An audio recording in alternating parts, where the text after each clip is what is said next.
What's up, guys? Good morning, good afternoon, good night, wherever you are. Welcome to another download of Source Message. And my name is Michelle Giovanni, and I'm super excited to drop in about this topic that I'm calling it the feminine wisdom. I think we've all been saying, like a broken record, that this is a time to really lean into our feminine ways of being, the receptivity, the openness, the allowing that happens when we lean back into that feminine energy. And the feminine energy that's in us, that's healthy, is always seeking to create and express and feel and flow. But there's this flow to her where she is really dropped into her knowing. She knows and she walks with that conviction where it's not about pushing, it's not about forcing, it's not about controlling. It's truly about becoming that energetic match and opening up to allow yourself to really receive that. And the more we find ourselves, or we find our ego in the driver's seat, or our masculine nature, that to some degree we've all mastered, because in many ways the old paradigm of the world was constantly teaching us that if we wanted to get where we wanted to go, we literally needed to push and force and control and move through it. And we learned that from our parents. And I come from an immigrant background where I saw my mother work really hard, and she was always hustling. And that transferred into me, where if I wasn't working, if I wasn't busy, if I wasn't hustling, then I didn't really feel like I was of value. I didn't feel like I wasn't feeling like I was moving the needle. And we need both. This isn't to negate or dismiss or disinvalidate the much needed masculine warrior. And that's the part of me that I've mastered for so many years. I was such a control freak, and I would literally push and force my will into being, because I thought and that was the only way, because to some degree that's all I really knew, and that's all I had observed in my family. So learning the way of the feminine had me unlearn so much of what I thought worth and value required me to work hard and to exhaust myself. And because of that, in my 20s, I was constantly in burnout, especially in my 30s. So what I'm trying to say here is that in my previous video, and if you haven't seen that, go see that, we talked about really dropping the pursuit of that obsession of getting there, because in that obsession of getting there, it's laced with a lot of uncertainty, a lot of scarcity energy, that it continues to affirm that you're not there. And even when you get there, you almost feel like, okay, what's next? I can't stop. For me, it would come up like, this is too good to be true. Like I needed to literally keep going, because something was gonna happen if I stopped. So now, leaning into this feminine wisdom, which feels really vulnerable. At first, it felt like I was grieving old versions of me that were deeply rooted in that hustle, hustle, hustle, go, go, go mentality. And it required me to slow down, and slow down so much that my entire nervous system was freaking out, like, whoa, what's happening? What's going on?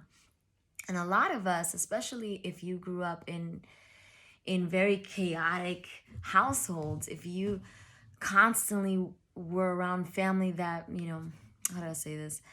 If you grew up with a lot of trauma, or if you experienced a really loud household like I did, your nervous system is hardwired to that level of excitement And so you're seeking and you're creating situations for you to feel comfortable in what you consider to be normal or familiar.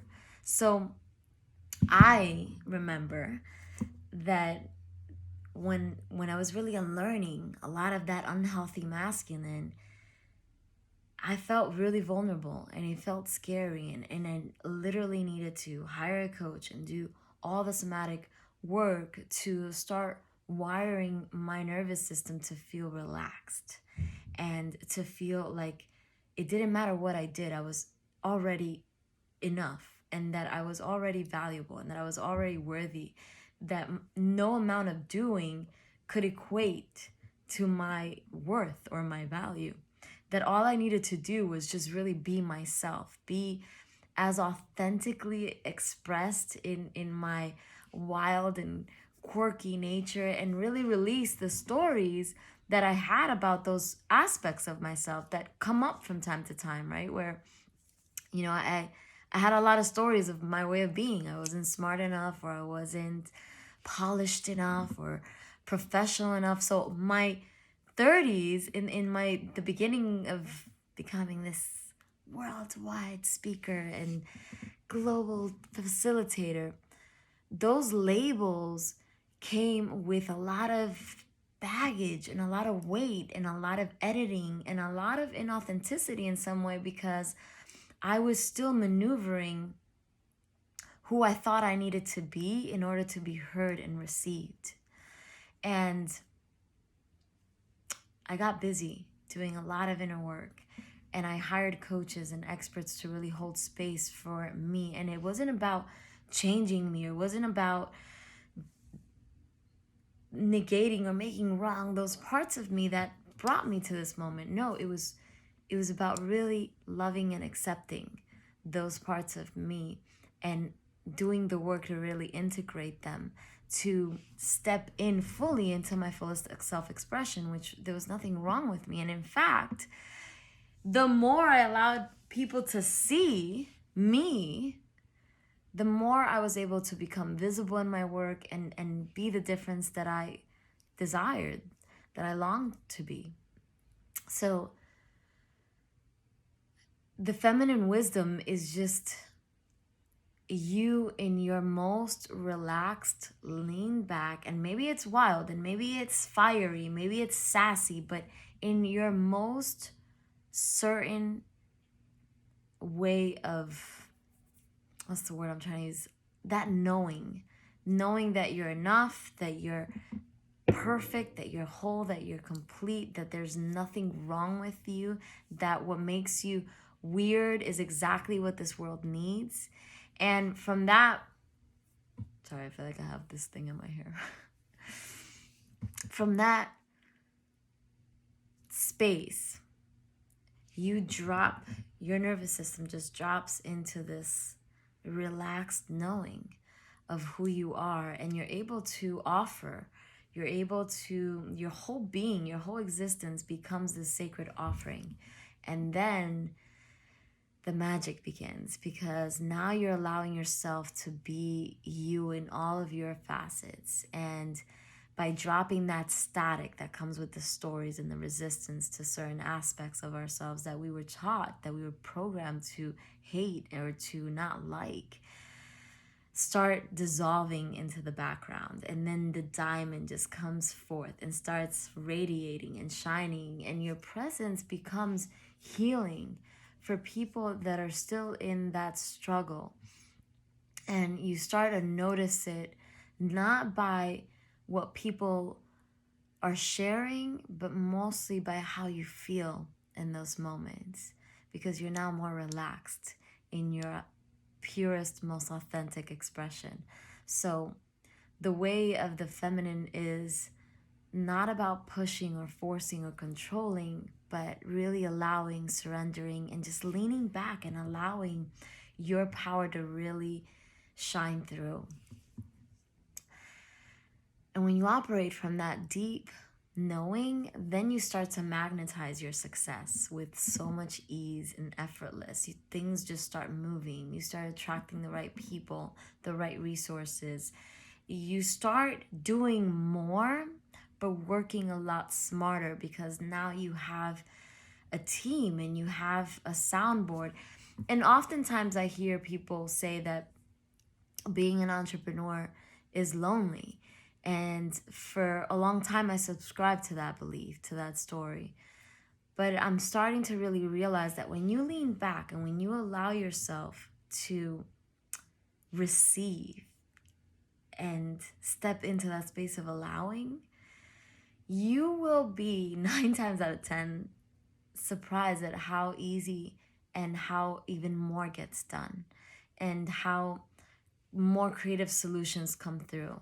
So I'm speaking from my own experience, because I have multiple businesses, I have multiple projects happening at the same time, and my businesses are different, right? I coach, I have reading sessions with clients, I hold retreats, but I'm an investor, and I have homes, and I do short-term rentals. So I have a very intricate empire that I'm building alongside my husband and a team that we have. But I'm able to get so much more done in that space of allowing and receiving than when I step into or allow my ego to go crazy and push and create and do all the things. And when your ego's in that driver's seat, you know how it feels, compared to when you're allowing yourself to be led and guided by your soul, by your higher self. It's an easy ride, and I promise you that it is meant to be easy. We just got to stop listening to that resistance, and we got to stop giving so much power to our thoughts, because our thoughts are just random. They're random expressions from the nervous system moving, and different states of being will have these random thoughts appear. And so instead of giving power to the thought, pay attention, get curious to your state of being. Are you hungry? Are you nourished? Are you tired? What does your state of being need? What does your body need to go back to its center, where it's leaning back, it's stepping into that feminine wisdom that just wants to create and self-express and gather, and just, it's so beautiful, guys, and it's so meant to be easy. So I love you guys, and I will see you in the next episode.